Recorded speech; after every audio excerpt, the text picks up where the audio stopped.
Hello friends, Pandian store serial இனி வரப்போகிற எபிசோட்ஸ்க்கான review தான் பார்க்க போகிறோம். அடுத்தடுத்த சுவாரஸ்யங்களை தெரிஞ்சுக்கிறதுக்கு இந்த வீடியோவை ஸ்கிப் பண்ணாமல் கடைசி வரைக்கும் பாருங்கள்.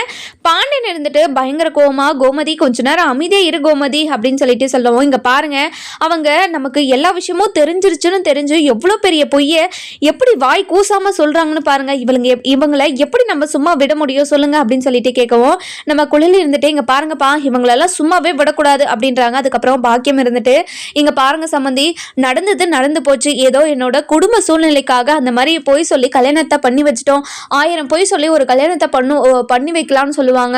நான் ஒரு 2-3 பொய்யை சொல்லி தான் இந்த கல்யாணத்தை பண்ணி வச்சிருக்கேன் அப்படின்றாங்க. இதை கேட்ட குழலில் இருந்துட்டு இங்கே பாருங்கம்மா, உங்க பொண்ணு வீட்டுக்கு வந்ததுலேருந்து இப்போ வரைக்கும் பொய் மேலே பொய் தான் சொல்லிக்கிட்டு இருக்கு. 1000க்கு மேலேயே தாண்டிட்டு இருக்கோம். இப்படி ஒரு பித்தலாட்டுக்காரியை என்னோட தம்பி கூட சேர்த்து வச்சு வாழணும்லாம் சொல்லாதீங்க. எப்படி மன்னிக்க முடியும்? என்னோட தம்பிக்கு என்ன பொண்ணு கிடைக்காதுன்னு நினச்சிக்கிட்டு இருக்கீங்களா? என்னோட வீட்டு பக்கத்துலேயே ஒரு நல்ல பொண்ணு இருக்கு. நடந்த விஷயத்தெல்லாம் அவகிட்ட சொல்லி அவ ஓகே சொல்லிட்டா, நாளைக்கே அவனுக்கு கல்யாணம் பண்ணுவேன் அப்படின்றாங்க. இதை கேட்டே நம்ம அதாவது மயிலுக்கு பயங்கரமா ஷாக் ஆயிடுது. அண்ணி, இப்படி ஒரு விஷயத்த மட்டும் பண்ணிடாதீங்க அண்ணி, என்னோட வாழ்க்கையே போயிடும் மாமா, ப்ளீஸ் மாமா, அண்ணி என்ன சொல்றாங்கன்னு பாருங்க மாமா அப்படின்றாங்க. இங்க பாருடி, என் அக்கா எனக்கு நல்லது தான் பண்ணுவாங்க. அப்படி எல்லா விஷயத்தையும் தெரிஞ்ச ஒரு பொண்ணு எனக்கு கல்யாணம் பண்ணிக்கிறதுக்கு ஓகே சொல்லுதுன்னா கண்டிப்பா நான் கல்யாணம் பண்ணிப்பேன்டி மாமா. ஏன் மாமா நீங்களும் இப்படியே பேசுறீங்க? ப்ளீஸ் மாமா, இந்த மாதிரியெல்லாம் பேசாதீங்க மாமா அப்படின்றாங்க. இதை கேட்ட நம்ம சரவணன் வந்துட்டு இங்க பாருங்க, இனிமே இந்த வீட்டில் இருக்கிறவங்கள சம்மந்தினோ உங்க பொண்ணை என்னோட பையனுக்கு பொண்டாட்டினோ யாருமே சொல்லாதீங்க. இனிமே உங்க பொண்ணை கூட்டிட்டு இங்க இருந்து கிளம்புங்க அப்படின்றாங்க. இதை கேட்ட நம்ம பாக்கியமும் சரி மாணிக்கமும் சரி பயங்கர ஷாக்ல இருக்காங்க. இங்க பாருங்க சம்மந்தி, ஒரேடியா அந்த கல்யாணத்தை எப்படி நீங்க முறிச்சிட முடியும்? அது கண்டிப்பா முடியவே முடியாது. நீங்க இப்படி ஒரு முடிவை எடுத்ததே ரொம்ப பெரிய தப்பு அப்படின்றாங்க.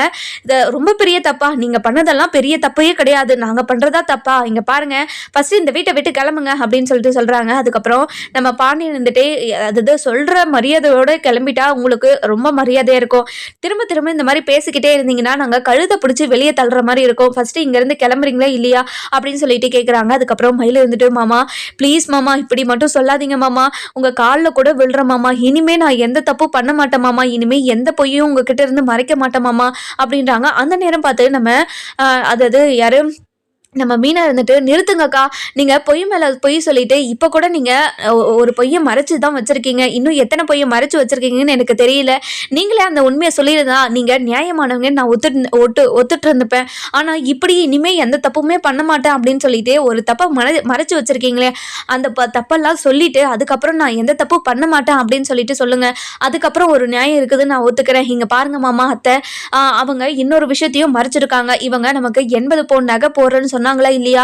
அந்த 80 பவுன் நகையில 8 பவுனோ 7 பவுனோ தான் தங்கம், மீதி எல்லாமே கவரிங் அப்படின்றாங்க. இதை கேட்ட நம்ம கோமதி, அதாவது சரவணன், அதுக்கப்புறம் பாண்டியன் எல்லாருமே பயங்கர ஷாக் ஆயிடுறாங்க. அதுக்கப்புறம் குழலி இருந்துட்டு என்னமில்லா சொல்ற, நீ சொல்றதெல்லாம் உண்மையா அப்படின்னு சொல்லிட்டு கேட்குறாங்க. ஆமா நீ, நான் சொல்றதெல்லாம் உண்மைதான். அதாவது ராஜுக்கும் இவங்களுக்கும் தாலி பிரிச்சு கோக்குறப்போ அப்போ இவங்க அப்பா அம்மாவும் இவங்களும் மேல மாடியில் நின்று பேசிக்கிட்டு இருந்தாங்க. அது எல்லாத்தையும் நாங்க கேட்டுட்டு போயிட்டு அவங்க கிட்ட கேட்டா ஏதோ குடும்ப சூழ்நிலைக்காக இப்படி ஒரு பொய்யை சொல்லி கல்யாணம் பண்ணி வச்சுட்டாங்க அப்படின்னு சொல்லிட்டு என்னென்னமோ பேசி எங்க கிட்ட காலெல்லாம் விழுற மாதிரி பேசி எதுவுமே வீட்டில் சொல்லாதபடி பண்ணிட்டாங்க. அதனால தான் நாங்கள் எதுவுமே சொல்ல முடியாம நிலைமையில இருந்தோம். ஆனால் இப்படி அடுக்கடுக்கா போய் சொல்லியிருப்பாங்கன்னு எனக்கு தெரியவே தெரியாது அண்ணி அப்படின்றாங்க. அதுக்கப்புறம் இதெல்லாம் கேட்ட நம்ம அதாவது குழலி இருந்துட்டு இங்க பாருங்கப்பா, இனிமே ஒரு நிமிஷம் கூட இவ இந்த வீட்டில் இருக்கவே கூடாது. நம்மளெல்லாம் பார்த்தா எப்படி இவங்களுக்கு தெரியுது?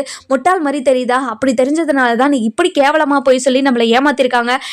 வாடி அப்படின்னு சொல்லிட்டு குழலில் இருந்துட்டு மயிலை பிடிச்சி தர நீ இழுத்துட்டு வெளியே போய் விட்டுடுறாங்க.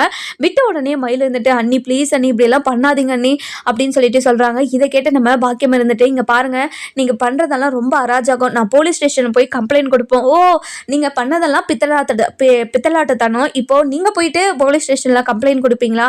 கொடுத்துக்கோங்க, நீங்க எங்க வேணாலும் போய்க்கோங்க, எப்படி வேணாலும் பண்ணிக்கோங்க, எங்களுக்கு கவலையே கிடையாது. நீங்க இந்த வீட்டில் இருக்கவே கூடாது, ஃபஸ்ட்டு இங்கேருந்து போங்க அப்படின்னு சொல்லிட்டு நம்ம குழலி இருந்துட்டு அவங்கள எல்லாரையும் வெளியே முடிக்கிறாங்க. அதுக்கப்புறம் நம்ம பாண்டியன் இருந்துட்டு ரொம்பவே இடிஞ்சு போன மாதிரி உக்காந்துடுறாரு.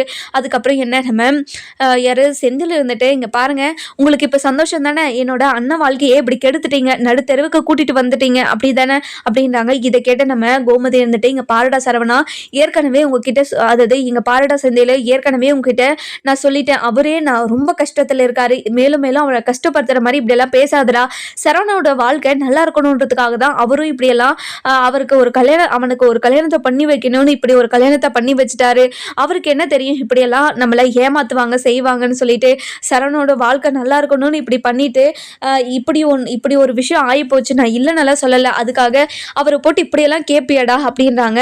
இதை கேட்ட நம்ம செந்தில் இருந்துட்டு, இங்கே பாருங்கம்மா, நாங்கள் தப்பு பண்ண மட்டும் 1008 கேள்வியை கேட்டு எங்களை அதாவது காதில் ரத்தம் வர அளவுக்கு பேசி எங்களை சாவடிப்பீங்கள, இப்போ அவர் ஒரு பெரிய தப்பு பண்ணியிருக்காருமா, வாழ்க்கையில யாருமே பண்ணாத தப்பு, இப்போ அண்ணனோட வாழ்க்கையை திரும்ப எப்படி பழையபடி ஆக்குறது சொல்லுங்க, அண்ணன் இதை நினச்சி எத்தனை நாள் வருத்தப்பட்டு உக்காந்துக்கிட்டு இருக்கோம், அழுதுகிட்டு இருக்கோம், உங்களுக்கு தெரியுமா மனசுக்குள்ள எவ்வளோ வருத்தத்தை வச்சு உக்காந்துக்கிட்டு இருக்கோன்னு.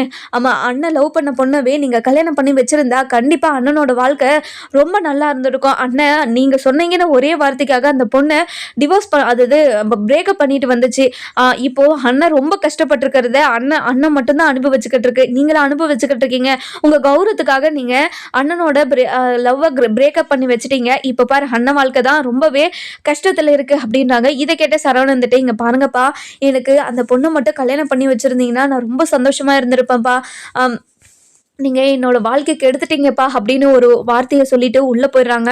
இதை கேட்ட நம்ம பாக்கியமும் அதாவது பாக்கியம்ன்ற மாதிரி நம்ம கோமதியும் பாண்டியனும் பயங்கரமாக மனசொடைஞ்சு போய் உக்காடுறாங்க. அதுக்கப்புறம் நம்ம கொள்ளை இருந்துட்டு, இங்கே பாருங்கப்பா, அவங்க ஏதோ மனசு கஷ்டத்தில் இப்படியெல்லாம் பேசிட்டு போகிறாங்க, அவங்க பேசுகிறதெல்லாம் நீங்கள் மனசில் எடுத்துக்காதீங்க, நான் சொன்னது உண்மைதான்ப்பா, எங்கள் வீட்டு பக்கத்தில் ஒரு பொண்ணு இருக்குது, அந்த பொண்ணுக்கிட்ட நடந்த விஷயத்தெல்லாம் சொல்லி நான் அவளை அதாவது நம்ம வீட்டுக்கு பொண்ணு கேட்குறேன், அவள் ரொம்ப நல்ல பொண்ணுப்பா, கண்டிப்பாக நம்ம குடும்பத்தில் இருக்கிற பிரச்சனைங்க எல்லாத்தையும் ஃபேஸ் பண்ணி ரொம்ப நல்லா பார்த்துப்பா, நான் போயிட்டு அவகிட்ட விஷயத்தெல்லாம் சொல்லி அவளை நம்ம தம்பியை கட்டிக்கிறாளா அப்படின்னு சொல்லிட்டு கேட்குறேன்ப்பா, கேட்டுட்டு உங்ககிட்ட சொல்கிறேன்ப்பா அப்படின்றாங்க. இதை கேட்டு நம்ம பாண்டியன் இருந்துட்டு, இங்கே பாருப்பா குழலி, அதாவது இப்போதான் ஒரு விஷயம் நடந்திருக்கு, அந்த விஷயத்தோட காயம் ஆறத்துக்குள்ளே இன்னொரு விஷயத்த ஸ்டார்ட் பண்ணக்கூடாதுமா, இங்கே பாருங்கப்பா, இந்த விஷயத்த நம்ம இப்படியே விட்டாலாம் ஆகாது, இன்னும் கொஞ்ச நாள் விட்டுட்டோங்கன்னா அவங்க ஏதாச்சும் பண்ணி இந்த வீட்டுக்குள்ளே வரணும்னு நினச்சிக்கிட்டே இருப்பாங்க, அதனால் நம்ம சரவணனுக்கு ஒரு கல்யாணத்தை பண்ணி வைக்கணும் அப்படின்னு சொல்லிட்டு போகிறாங்க. அதுக்கப்புறம் நம்ம கோமதி இருந்துட்டு, இங்கே பாருங்கள் குழலி சொல்கிறதா கரெக்டு, அவனுக்கு ஒரு கல்யாணத்தை பண்ணி வச்சாதான் கண்டிப்பாக அவங்க திரும்ப நம்ம வீட்டுக்கு வராமல் இருப்பாங்க, அவங்க மட்டும் நம்ம வீட்டுக்கு வந்துட்டாங்கன்னா கண்டிப்பாக திரும்ப என்னென்ன பிரச்சனை பண்ணுவாங்களோ, எத்தனை பொய்ய சொல்லுவாங்களோ, இல்லை நம்மளை அடியோடு அழிக்கிறதுக்கு கூட பிளான் போட்டுட்ருக்காங்க அப்படின்னு சொல்லிட்டு நம்ம கோமதி இருந்துட்டு பாண்டியன் கிட்டே சொல்லுவோம். பாண்டியன் இருந்துட்டு யோசிச்சுக்கிட்டே உட்காந்துட்டு இருக்காங்க. அதுக்கப்புறம் நம்ம அதாவது அரசு இருந்துட்டு, அக்கா சொல்கிறது கரெக்டு தான்ப்பா, அண்ணனுக்கு இன்னொரு கல்யாணத்தை பண்ணி வச்சுட்டா அண்ணனுக்கு கஷ்டம் கொஞ்சம் கம்மியாகும்லப்பா அப்படின்றாங்க. இங்கே பாருப்பா அரசி, எனக்கும் புரியுதுப்பா, அவனுக்கு கஷ்டத்தை குறைக்கணும்னு சொல்லிட்டு கஷ்டத்தை அதிகப்படுத்திடக்கூடாதுன்னு தான் நான் யோசிச்சுக்கிட்டு இருக்கேன், என்னப்பா அவங்களுக்கு கஷ்டத்தை அதிகப்படுத்துகிற மாதிரி இருக்கும், கண்டிப்பாக இருக்காதுப்பா, இந்த கல்யாணத்தை பண்ணி வச்சா கண்டிப்பாக அண்ணன் சந்தோஷமா இருக்கும்னு தான் நினைக்கிறேன். இங்கே பாருங்கக்கா, நீங்கள் அந்த பொண்ணுக்கிட்ட பேசிட்டு அந்த பொண்ணு ஓகே சொன்னால் வீட்டில் சொல்லுங்கக்கா, நான் உங்களுக்கு ஃபோன் பண்ணுறேங்க அப்படின்றாங்க. அதுக்கப்புறம் குளிரில் இருந்துட்டு வேலையாக வீட்டுக்கு கிளம்புறாங்க. வீட்டுக்கு போன உடனே அந்த பொண்ணுக்கிட்ட போய் பேசுகிறாங்க.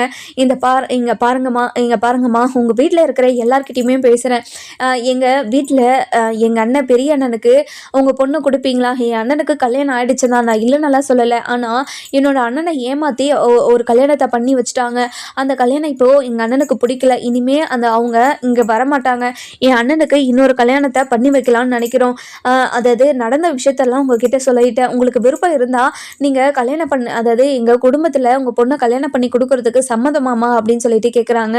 அதுக்கப்புறம் இதெல்லாம் கேட்ட அந்த குடும்பத்தில் இருக்கிறவங்க எல்லாருமே பயங்கர ஷாக்கில் இருக்காங்க. இங்கே பாருமா, ஏற்கனவே கல்யாணம் ஆயிடுச்சுன்னு சொல்கிறேன், இங்கே பாருங்கம்மா, என்னோட அண்ணன் ரொம்ப நல்லவங்க, கண்டிப்பா உங்க பொண்ண ரொம்ப சந்தோஷமா வச்சுப்பாங்க. நீங்க கவலைப்படாம உங்க பொண்ண என்னோட அண்ணனுக்கு குடுக்கலாம். நான் கேரண்டி அதுக்கு அப்டின்றாங்க. என்னம்மா நீ கேரண்டி நல்லா சொல்ற அப்டின்றாங்க.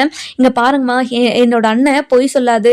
அதே மாரி மத்தவங்க மனச கஷ்டப்படுற மாரி கூட நடந்துக்காது. ஆனா ஃபர்ஸ்ட்டு கல்யாணம் பண்ணிட்டு வந்தவங்க அதாவது ரொம்ப பொய் சொல்லி என்னோட அண்ணனுக்கு நம்பிக்கை துரோகம் பண்ணி ஏமாத்திட்டு போயிட்டாங்க. இப்போ என்னோட அண்ணனுக்கு நாங்க இன்னொரு கல்யாணம் பண்ணி வைக்கணும்னு ஆசைப்படுறோம். அதனால தான் எனக்கு தெரிஞ்சதுலயே நீங்க தான் கொஞ்சம் நல்ல குடும்பமாவும் இருக்கீங்க. அது மட்டும் இல்லாம இந்த பொண்ணு ரொம்ப நல்ல பொண்ணு. நானும் பார்த்துருக்கேன்ல. அதனால தான் உங்ககிட்ட கேட்குறேன். உங்களுக்கு விருப்பம் இருந்தா மட்டும் சொல்லுங்க. இல்லன்னா நாங்க வேற இடத்துல பார்த்துக்குறோம் அப்படின்னு சொல்லிட்டு குழலி கேட்கவும், இங்க பாருங்கம்மா இந்த விஷயத்துல எங்களால டக்குனெல்லாம் முடிவு எடுக்க முடியாது. ஏன்னா கல்யாணம் ஆயிடுச்சுன்னு வேற சொல்ற. இதுக்கு மேல நாங்க என்ன முடிவு எடுக்கிறதுன்னே எனக்கு தெரியல. எங்க எங்க வீட்லலாம் பேசிட்டு நாங்க கலந்து பேசி சொல்றோம் அப்படின்னு சொல்லிட்டு சொல்றாங்க. இங்க பாருங்க சார் ஈவினிங்குள்ள சொல்லிடுறீங்களா? ஏன்னா நாங்க அடுத்த இடத்துல பொண்ணு பார்க்கணும்ல அப்படின்றாங்க. அதுக்கப்புறம் என்ன அந்த அம்மாவும் சரி அதாவது அந்த பொண்ணு வீட்டுக்காரர் எல்லாருமே அதாவது பாண்டியன் குடும்பத்தை பத்தி 4 இடத்துல விசாரிக்க சொல்லிட்டு அதுக்கப்புறம் என்ன நம்ம பாண்டியன் இருந்துட்டு நல்லவரா கெட்டவரா அப்படின்னு சொல்லிட்டு நிறைய இடத்துல விசாரிக்கிறாங்க. அதுக்கப்புறம் குடும்பமா உட்காந்து யோசிக்கிறாங்க. இங்க பாருமா உனக்கு இந்த கல்யாணத்தை பண்ணிக்க சம்மந்தமா? ஏன்னா அந்த குடும்பத்துல இருக்கிறவங்க எல்லாருமே நல்லவங்க தான். ஏதோ அவங்க போதாத காலம் பொய் சொல்லி ஒரு கல்யாணத்தை பண்ணி அந்த கல்யாணம் பிடிக்காம போயிடுச்சு. அந்த பையனும் நல்ல பையன் தான், நான் விசாரிச்சுட்டேன். உனக்கு பிடிச்சிருந்தா மட்டும் ஓகே சொல்லுமா, இல்லைன்னா வேண்டாமா அப்படின்னு சொல்லிட்டு அந்த பொண்ணை உட்கார வச்சு கேட்குறாங்க. அதுக்கப்புறம் அந்த பொண்ணு இருந்துட்டு இங்க பாருங்கப்பா எனக்கு கொஞ்சம் டைம் வேணும்ப்பா அப்படின்றாங்க. இங்க பாருமா உனக்கு நிறைய டைம் கொடுத்தாச்சு. உனக்கு பிடிச்சிருந்தா மட்டும் ஓகே சொல்லி, இல்லைன்னா உனக்கு ரொம்ப சந்தேகமா இருக்கு, இந்த வாழ்க்கை நல்லா இருக்குமா நல்லா இருக்காதா, சந்தோஷமா இருப்போமா இருக்க மாட்டோமா, அதாவது பழைய வாழ்க்கையை நினைச்சு அவர் ஃபீல் பண்ணிட்டே இருப்பாரா அப்படின்னு நிறைய கேள்விகள் உன் மனசுக்குள்ள ஓடலாம். அதெல்லாம் நீ வந்து அவர்கிட்ட கேட்டு அவர்கிட்ட பேசினா மட்டும்தான் உனக்கு தெரியும். இப்போ நீயே தனியா உட்காந்து யோசிச்சுக்கிட்டு இருந்தா எதுவுமே தெரியாது. அப்பா எனக்கு ஓகேன்ற மாதிரி தான் இருக்கு, ஆனா உங்ககிட்ட நான் பேசிட்டு அதுக்கப்புறம் சொல்றேனே. சரிம்மா நான் போயிட்டு குழலை கிட்ட சொல்றேன். சொல்லிட்டதுக்கு அப்புறம் அந்த வீட்டுல போயிட்டு நம்ம அவங்க கிட்ட எல்லாம் பேசலாம். பேசினதுக்கு அப்புறம் அவங்க எல்லாருக்குமே நம்மள பிடிச்சிருந்தா, நமக்கு அவங்கள பிடிச்சிருந்தா இந்த கல்யாணத்தை நம்ம நடத்திடலாம் சரியா அப்படின்றாங்க. அதுக்கப்புறம் என்ன அந்த ஐயா இருந்துட்டு குழலி கிட்ட போயிட்டு இங்க பாருமா என்னோட பொண்ணு மாப்பிள்ளை கிட்ட பேசிட்டு அதுக்கப்புறம் அந்த குடும்பத்துல இருக்கிறவங்க கிட்டையும் பேசிட்டு எல்லாமே அவங்களுக்கும் எங்களுக்கும் அவங்கள பிடிச்சிருந்தா இந்த கல்யாணத்தை பண்ணிக்கலாமா அப்படின்றாங்க. இதை கேட்ட குழலிக்கு ரொம்ப சந்தோஷம். இங்க பாருங்க ஐயா, கண்டிப்பா எங்க குடும்பத்தை உங்களுக்கு ரொம்ப பிடிக்கும். எங்க குடும்பத்துல இருக்கிற எல்லாருமே ரொம்ப சந்தோஷமா பேசுவாங்க. அது மட்டும் இல்லாம எங்க அம்மா உங்க பொண்ணு மாதிரி பார்த்துக்கும், உங்க பொண்ணை கொடுமைலாம் படுத்த மாட்டாங்க அப்படின்றாங்க. சரிங்கம்மா இன்னைக்கே நாள் நல்லா தான் இருக்கு, நம்ம போய் பேசிட்டு வந்துடுவோமாம்மா அப்படின்னு சொல்லிட்டு கேட்குறாங்க. சரிங்க ஐயா, நான் வீட்டில் ஃபோன் பண்ணி சொல்லிடுறேன் இந்த விஷயத்த. சரிங்கம்மா நாங்கள் ரெடி ஆயிடுறோம் அப்படின்னு சொல்லிட்டு போகிறாங்க. அதுக்கப்புறம் குழலி இருந்துட்டு அரசிக்கு கால் பண்ணுறாங்க. கால் பண்ண உடனே அரசு இருந்துட்டு ஃபோனை எடுத்து அக்கா சொல்லுக்கா, அந்த பொண்ணு வீட்டில் ஏதாச்சும் சொன்னாங்களாக்கா, என்னக்கா சொன்னாங்க அப்படின்னு சொல்லிட்டு கேட்கவும், இங்கே பாரு அரசி, நான் சொல்கிறத கவனமாக கேளு. அந்த பொண்ணு வந்து மாப்பிள்ளை கிட்ட பேசிட்டு, அதாவது சரவணன் கிட்ட பேசிட்டு தான் எந்த ஒரு முடிவுமே எடுக்க முடியுமா. அது மட்டும் இல்லாமல் நமக்கு அந்த குடும்பத்தில் இருக்கிறவங்க எல்லாரையும் பிடிச்சிருந்து அவங்களுக்கு நம்ம குடும்பத்தில் இருக்கிறவங்க எல்லாருமே பிடிச்சிருந்தா இந்த கல்யாணத்துக்கு சம்மதிக்கிறாங்களாம். நான் இன்னைக்கே கூட்டிட்டு வரேன், சரவணனை ரெடியாக சொல்லு, அப்பா அம்மா கிட்டேயும் இந்த விஷயத்த சொல்லிடு அப்படின்னாங்க. அக்கா ரொம்ப சந்தோஷக்கா, நான் அப்பா அம்மா கிட்டே இந்த விஷயத்த சொல்லிடுறேன் அப்படின்னு சொல்லிட்டு போனை வச்சிடறாங்க. அதுக்கப்புறம் அரசு இருந்துட்டு போயிட்டு பாண்டியன் கிட்டே இங்க பாருங்கப்பா, அக்கா போயிட்டு அந்த குடும்பத்தில் இருக்கிறவங்க கிட்ட பேசினாங்களாம்பா. அந்த குடும்பத்தில் இருக்கிற எல்லாருமே இந்த குடும்பத்தில் பேசி இந்த குடும்பம் பிடிச்சிருந்தா கண்டிப்பா இந்த கல்யாணத்துக்கு ஒத்துக்கிறாங்களாப்பா. அண்ணனுக்கு செகண்ட் மேரேஜ்னா அவங்களுக்கு தெரியுமா, ஃபர்ஸ்ட் மேரேஜ்ல என்னென்ன பிரச்சனை நடந்துச்சு எல்லாமே அவங்க கிட்ட சொல்லிட்டாங்களாப்பா. அதுக்கு எல்லாத்துக்குமே சம்மதிச்சு தான் இன்னைக்கு பார்க்க வராங்களாப்பா, உங்ககிட்ட சொல்ல சொன்னாங்க அக்கா அப்படின்னு சொல்லிட்டு சொல்லவும், என்னவா அரசி இன்னைக்கே எல்லாருமே நடக்கணுமா, இங்க பாருங்கப்பா இந்த விஷயத்த ஆற போடக்கூடாதுன்னு அக்கா சொல்லிக்கிட்டு தானே போனாங்க, இந்த விஷயத்த நம்ம இப்படியே விட்டாலாம் ஆகாது அப்படின்றாங்க. அதுக்கப்புறம் என்ன நம்ம மீனா இருந்துட்டு இங்க பாருங்க மாமா, இந்த விஷயத்துல குழலி அண்ணி பண்றது கொஞ்சம் அவசரப்படுறாங்களோன்னு எனக்கு தோணுது மாமா அப்படின்னு சொல்லிட்டு சொல்றாங்க. இங்க பாருமா மீனா, நானும் அதை தான் சொல்லிக்கிட்டு இருக்கேன், ஆனா இவங்க யாருமே கேட்கவே மாட்டேங்கிறாங்க. இங்க பாருங்க அண்ணி, நீங்க இந்த விஷயத்துல தலையிடாதீங்க அண்ணி, என்னோட அண்ணன் வாழ்க்கை இது, என்னோட அண்ணன் வாழ்க்கை நல்லா இருக்கணும்னு நாங்க நினைக்க கூடாதா? இங்க பாருமா அரசி, உங்க அண்ணன் வாழ்க்கை நல்லா இருக்கணும்னு நாங்களும் நினைக்கிறோம் தான், நாங்க இல்லைன்னெல்லாம் சொல்லல. ஆனா ஒரு பிரச்சனை நடந்து அதாவது அந்த காயம் மாறதுக்குள்ளேயே அதாவது அவரை இன்னொரு கமிட்மெண்ட்டுக்குள்ள போ போ அப்படின்னா ஒரு கம்பல் பண்ணி போக வச்சா அவரு சந்தோஷமா வாழ்வாரா? அவரை பத்தி கொஞ்சமாவது யோசிச்சு பார்த்தீங்களா அப்படின்னு சொல்லிட்டு கேட்குறாங்க. இதை கேட்ட நம்ம அரசு இருந்துட்டு இங்க பாருங்க அண்ணி, அதே மாதிரி அவரை அந்த டிப்ரெஷன்லேருந்து வெளியே வரதுக்கு நம்ம என்ன பண்ணணும்? அவருக்கு ஏதாச்சும் அதாவது அவரை மாத்துற மாதிரி ஏதாச்சும் ஒன்று நடக்கணும்ல. அதனால தான் அவரை மாத்துற மாதிரி இந்த கல்யாணத்தை பண்ணி வச்சா கண்டிப்பாக அவர் மாறுவாருன்னு எனக்கு தோணுது. அதே மாதிரி அவர் வாழ்க்கையில் சந்தோஷமா இருக்கும். அதனால தான் இந்த கல்யாணத்தை நாங்கள் இப்போவே பண்ணலான்னு முடிவு பண்ணியிருக்கோம் அண்ணி. இந்த விஷயத்தில் நீங்கள் யாருமே தலையிடாதீங்க. என்னோட அண்ணனாச்சு நாங்களாச்சு நாங்கள் பார்த்துக்குறோம் அப்படின்றாங்க. இதை கேட்டு நம்ம மீனாக்கு ஒரு மாதிரி ஆயிடுது. அதுக்கப்புறம் ராஜு இருந்துட்டு அக்கா இந்த விஷயத்தில் நம்ம எதுவும் தலையிட வேணாக்கா. ஏன்னா நம்ம அந்த நகை விஷயத்தில் முன்னாடியே இவங்க கிட்ட சொல்லியிருக்கணும்னு சொல்லிட்டு நம்ம மலையும் கோவமா இருக்காங்க. அதனால தான் இப்படியெல்லாம் பேசுகிறாங்க அக்கா அப்படின்னு சொல்லிட்டு சொல்லவும், இல்லை அரசி, எப்படி ஒரு விஷயம் இப்போ தான் நடந்து முடிஞ்சிருக்கு. அது ஒரு நாள் கூட ஆகலை. அவர் மனசு என்ன அதாவது எந்த நிலைமையில இருக்குதுன்னு கூட தெரியல. அப்படி இருக்கிறப்போ இப்போவே பொண்ணு பார்க்க வந்தா எப்படி சொல்லு? இப்போ டிவோர்ஸ் ஆகாமல் இன்னொரு கல்யாணம் பண்ணவே கூடாது. மயிலாக்கா போயிட்டு போலீஸ் ஸ்டேஷனில் கம்ப்ளைண்ட் கொடுத்தா கண்டிப்பாக மாமா உள்ளே தான் போவார். ஃபஸ்ட்டு அவங்களுக்கு டிவோர்ஸ் நோட்டீஸ் ப்ராப்பராக அனுப்பி விட்டுட்டு டிவோர்ஸ் வந்ததுக்கப்புறம் நம்ம கல்யாணத்தை பண்ணிக்கலாம் அப்படின்னு சொல்லிட்டு சொல்கிறாங்க. அக்கா நீங்கள் சொல்கிறதெல்லாம் வாஸ்தவங்கக்கா. நம்ம சொல்கிறதெல்லாம் கேட்குற நிலைமையில் அவங்க இல்லை. இப்போ நம்ம என்னதான் சொன்னாலையும் பண்ணாலையும் அவங்க எதுவுமே கேட்குற மாதிரி இல்லைக்கா. நம்ம என்ன பண்ண முடியும், விடுங்க அப்படின்றாங்க. அதுக்கப்புறம் கதிர்கிட்ட போயிட்டு இங்கே பாரு கதிர், அதாவது இந்த வீட்டில் நடக்கிறது எதுவுமே சரியில்லை. உங்கள் அக்கா எதுக்காக எவ்வளோ அவசரப்படுறாங்க சொல்லுங்க. இப்போ மயிலாக்காக்கு டிவோர்ஸ் கொடுக்காம எப்படி இன்னொரு கல்யாணம் பண்ண முடியும்? அப்படி இன்னொரு கல்யாணம் பண்ணால் கண்டிப்பாக போலீஸ் ஸ்டேஷனுக்கு தான் போகணும். அதை உங்கள் அக்கா கிட்டேயும் உங்கள் தங்கச்சிக்கிட்டேயும் போய் சொல்லு அப்படின்றாங்க. இங்கே பாருங்க நீ இந்த விஷயத்தில் அவங்க பண்ணுறது தான் சரின்னு எனக்கு தோணுது. இங்கே பாருடா கதிர், இங்கே பாரு கதிர், நீ சொல்கிறதும் கரெக்டு தான், நான் இல்லைன்னெல்லாம் சொல்லலை. ஆனால் ப்ராக்டிக்கலாக யோசிச்சு பாரு. இப்போது டிவோர்ஸ் பண்ணாமல் கல்யாணத்தை பண்ணால் ஏதாச்சும் ஒரு பிரச்சனை வரும். கண்டிப்பாக மாமாவோட வாழ்க்கை நல்லா இருக்கணுன்றதுக்காக தான் நானும் சொல்கிறேன். அதை ஏன் நீங்கள் யாருமே புரிஞ்சுக்க பண்ணுறீங்க அப்படின்றாங்க. அதுக்கப்புறம் செந்தில் இருந்துட்டு இங்கே பாரு மீனா, இந்த விஷயத்தில் கல்யாணம் நடக்கட்டும், நடந்ததுக்கப்புறம் அவங்க ஏதாவது பிரச்சனை பண்ணட்டும், அதுக்கப்புறம் அவங்களுக்கு இருக்குது. ஏங்க நீங்களும் அப்படியே பேசுகிறீங்களேங்க, என்னங்க நீங்கள் பேசுகிறீங்க? மாமாவோட வாழ்க்கை நல்லா இருக்கணுன்றதுக்காக நான் பேசிக்கிட்டு இருக்கேன். ஏன் யாருமே புரிஞ்சுக்காமல் இப்படியெல்லாம் பேசிக்கிட்டு இருக்கீங்கன்னு எனக்கு கொஞ்சம் கூட புரியவே மாட்டேங்குது அப்படின்னு சொல்லிட்டு நம்ம மீனா இருந்துட்டு சரவணனோட வாழ்க்கைக்காக எவ்வளவோ பேசுகிறாங்க. ஆனால் அங்கே இருக்கிற யாருமே புரிஞ்சுக்கிற மாதிரி தெரியல. அதுக்கப்புறம் என்ன, நம்ம குழலி இருந்துட்டு அது கோமதிக்கு கால் பண்ணுறாங்க. கால் பண்ண உடனே நம்ம குழலி அதாவது யார் நம்ம குழலியும் ஃபோனை எடுத்துடுறாங்க.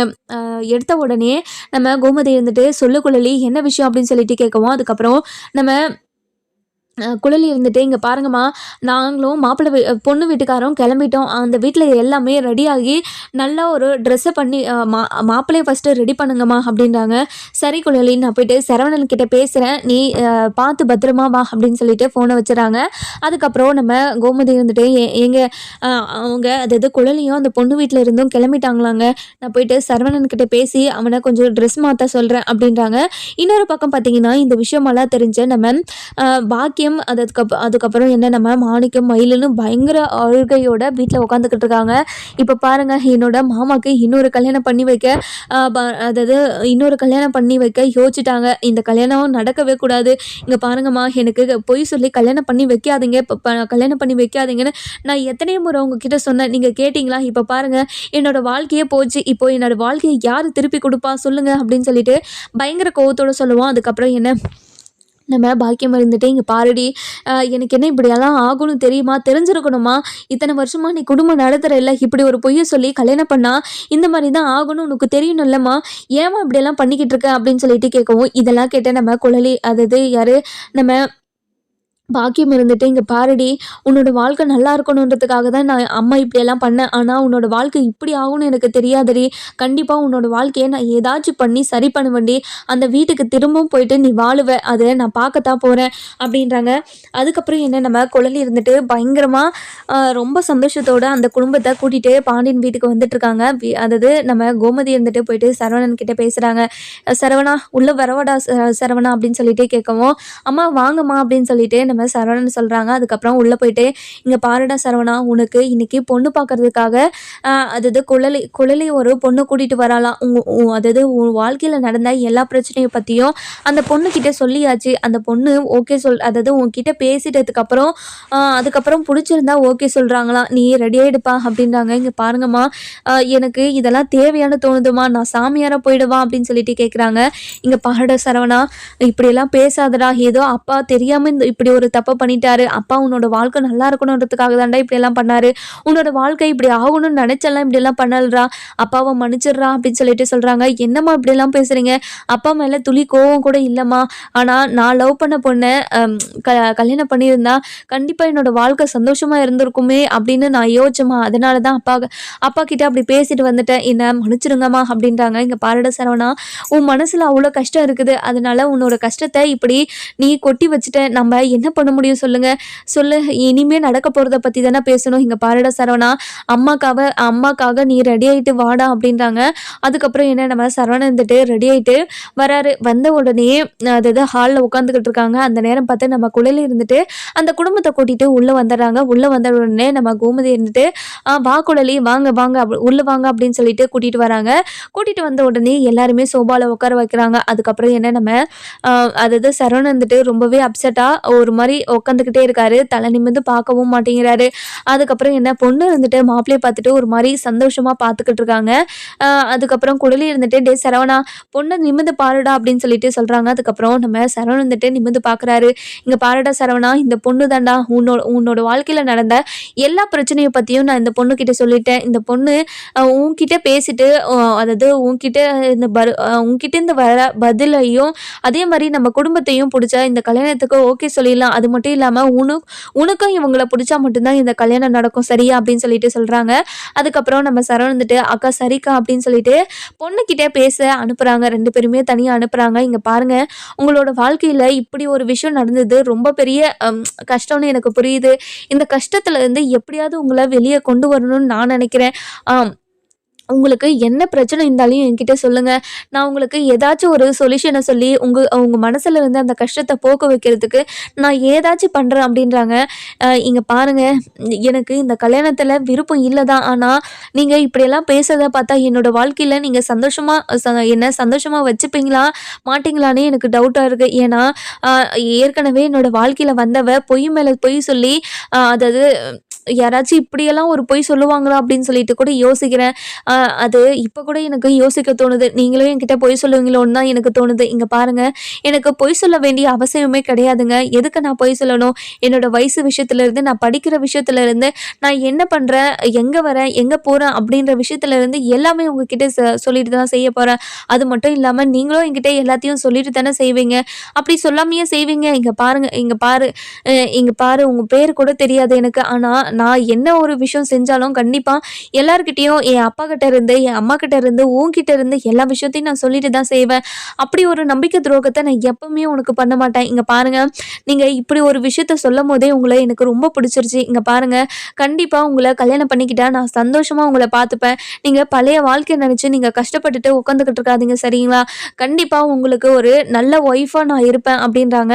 இதை கேட்ட சரவணன் வந்துட்டு, எனக்கு இன்னொரு கல்யாணம் பண்ணிக்கிறது நல்லதா கெட்டதானா கூட தெரியல. இப்போ எல்லாருமே குடும்பத்தில் இருக்கிற எல்லாருமே இந்த கல்யாணத்தை பண்ணிக்கோன்னு என்கிட்ட சொல்லிக்கிட்டு இருக்காங்க. ஆனால் ஃபர்ஸ்ட் கல்யாணத்தை இப்படி பண்ணிக்கிட்டு அப்படி ஒரு கசப்பான விஷயத்தைய மனசில் வச்சுக்கிட்டு இன்னொரு கல்யாணம் பண்ணால் அது சரியாக வருமானு கூட எனக்கு தோணலை அப்படின்றாங்க. இங்கே பாருங்கள், நீங்கள் எதை பற்றியுமே பேசாதீங்க. உங்களை பார்த்த உடனே எனக்கு ரொம்ப பிடிச்சிருச்சு. கண்டிப்பாக உங்களை நான் ரொம்ப சந்தோஷமாக பார்த்துப்பேன் அப்படின்றாங்க. அதுக்கப்புறம் 2 பேருமே ரொம்ப சந்தோஷமாக பேசிக்கிட்டே வெளியே வராங்க. வெளியே வந்த உடனே 2 பேருமே ரொம்ப சந்தோஷமாக இந்த கல்யாணத்துக்கு ஓகே சொல்லிடுறாங்க. இதெல்லாம் பார்த்தா பாண்டியனும் கோமதியும் பயங்கர சந்தோஷப்படுறாங்க. தன்னோட பையன் சிரிக்கிறத இப்பதான் பார்க்குறாங்க. டே சரவணா, இந்த கல்யாணத்துக்கு உனக்கு சம்மதமா அப்படின்னு சொல்லிட்டு கேட்குறாங்க. எனக்கு இந்த கல்யாணத்தில் சம்மதமா அப்படின்னு சொல்லிட்டு சொல்லவும், இதை கேட்ட நம்ம செந்தில், கதிர் இவங்க 2 பேருமே பயங்கர ஷாக் ஆயிடுறாங்க. என்ன அண்ணன் இப்படியெல்லாம் சொல்லாதே, என்னாச்சு அண்ணனுக்கு, எதுக்காக இப்படியெல்லாம் பண்ணிக்கிட்டு இருக்கு? அதுக்கப்புறம் நம்ம கதிர் இருந்துட்டு போயிட்டு சரவணன் கிட்டே, என்னென்ன ஆச்சு உனக்கு, எதுக்காக நான் கல்யாணத்துக்கு ஓகே சொன்னேன், நீ கல்யாணத்துக்கு சம்மதிக்க மாட்டேன்னு நினைச்சேன்னு, என்னென்ன ஆச்சு அப்படின்னு சொல்லிட்டு கேட்கவும், இங்கே பாருடா சரவணன், இங்கே பாருடா கதிர், இனிமே என்னோட வாழ்க்கையில் எதுவுமே நல்லா இழக்கிறதா இல்லைடா. இந்த வாழ்க்கையாச்சும் எனக்கு நல்லா இருக்குமான்னு பார்க்குறேன் அப்படின்றாங்க. ஆனா என்னண்ணே இப்படி ஒரு முடிவை எடுப்பேன்னு நான் நெனச்சு கூட பார்க்கல. ஏதோ ஒண்ணுண்ணே இன்னும் உன்னோட வாழ்க்கை நல்லா இருந்தா ரொம்ப சந்தோஷம் தானே அப்படின்னாங்க. அதுக்கப்புறம் என்ன பொண்ணு வீட்டுக்காரும், மாப்பிள்ளை வீட்டுக்காரும் சம்மதிச்சிடுறாங்க. அதுக்கப்புறம் கொல்லையில இருந்துட்டு, "இங்க பாருங்க இன்னும் 2 நாள்ல கல்யாணத்த வச்சுக்கலாம். 2 நாள்ல முகூர்த்தம் நல்லா இருக்கு. நல்ல நாளும் இருக்கு. அன்னைக்கு கோயில்ல வச்சு கல்யாணத்த முடிச்சுக்கலாமா?" அப்படின்னு சொல்லிட்டு கேட்குறாங்க. அதுக்கப்புறம் எல்லாமே சம்மதிச்சிடுறாங்க. அதுக்கப்புறம் 2 நாள் கழிச்சு கல்யாணத்துக்கெல்லாம் எல்லா ஏற்பாடையும் பண்ணிடுறாங்க. பண்ணிட்ட உடனே நம்ம சரவணன் இருந்துட்டு போயிட்டு ரொம்ப சந்தோஷமா ரெடி ஆயிட்டு இருக்காரு. அதுக்கப்புறம் கோயிலுக்கும் போயிடுறாங்க. கோயிலுக்கு போன உடனே மணமேடையில 2 பேரும் உட்காந்துட்டு இருக்காங்க. இந்த விஷயம் நம்ம மயிலுக்கு தெரிய வருது. தெரிஞ்ச உடனே பயங்கரமா ஷாக் ஆயிடுறாங்க. அதுக்கப்புறம் என்ன, "மா பாரும்மா, என்னோட மாமாக்கு இன்னொரு கல்யாணம் பண்ணிக்கிட்டு இருக்காங்களாம். அதுவும் கோவில்ல வச்சு பண்ணிக்கிட்டு இருக்காங்களாம்மா. வாம்மா போலாம்" அப்படின்னு சொல்லிட்டு பாக்கியத்த கூப்பிடுவோம். "என்னடி சொல்ற நீ? எப்படி ஃபர்ஸ்ட் பொண்டாட்டி இருக்கிறபோது இன்னொரு கல்யாணம் எப்படி பண்ண முடியும்? அது பண்ணவே முடியாது. அதனால நம்ம இப்போ உடனே போலாம் வா" அப்படின்னு சொல்லிட்டு கூட்டிட்டு போறாங்க. அதுக்கப்புறம் என்ன கோயிலுக்கும் போயிடுறாங்க. நம்ம சரவணன் இருந்துட்டு தாலி கட்ட போறாங்க. அதுக்கப்புறம் நம்ம அது யாரும் மயில இருந்துட்டு நிறுத்துங்க அப்படின்னுட்டாங்க. நம்ம சரவணன் கல்யாணம் நடக்குமா நடக்காதான்னு சொல்லிட்டு நம்ம வெயிட் பண்ணி பார்ப்போம். இந்த வீடியோ உங்களுக்கு பிடிச்சிருந்தா லைக் பண்ணுங்க, சப்ஸ்கிரைப் பண்ணுங்க. மறக்காம பெல் ஐகானையும் கிளிக் பண்ணி